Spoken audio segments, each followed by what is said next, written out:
இப்போ சீமான் வந்து பார்த்தீங்கன்னா ராஜீவ்காந்தியை பற்றி ஒரு விஷயங்கள் சொல்லியிருந்தாரு.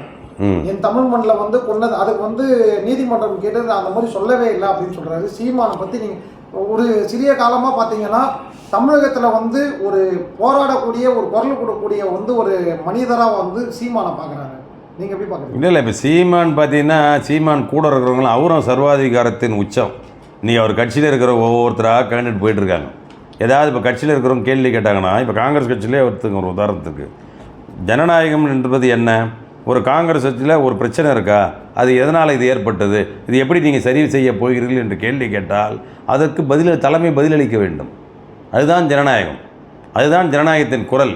ஆனால் சீமானோட கட்சியில் பார்த்தீங்கன்னா யாராவது ஒருத்தர் கேள்வி கேட்டால் டேய் இஷ்டம்தான் இரு, இல்லைன்னா போயினேரு, நான் தான் கட்சி தலைவன், என்னை மீறலாம் அவனால் இருக்க முடியாது, போயினேரு அப்படின்னு சொல்லி அந்த சர்வாதிகாரத்தின் உச்சத்தில் அவர் பேசுகிறார்.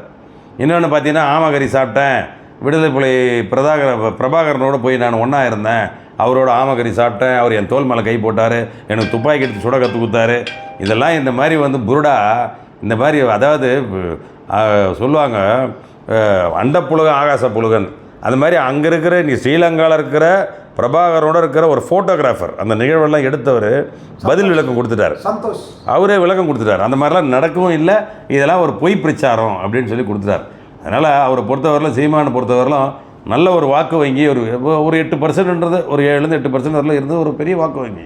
ஆனால் இது சமீப காலமாக அவர் நடவடிக்கையினால் எனக்கு தெரிஞ்சு இப்போ ஒரு 3% குறைஞ்சிருக்கு. 8லேருந்து அவர் 3 போயிட்டார், 5% காலி. இன்னும் ஒரு அடுத்த இன்னொரு 6 மாதம் நடவடிக்கையில் டோட்டலாக 1% வந்துடுவார். இது தேமுதிக நிலைமை மாதிரி தான். விஜயகாந்தோட கட்சி எப்படி ஒரு 8%லேருந்து இன்றைக்கி 1%க்கு வந்ததோ அது மாதிரி தான் இவருக்கு அதையும் ஆக போகுது. இதுதான் காலத்தின் கட்டாயம்.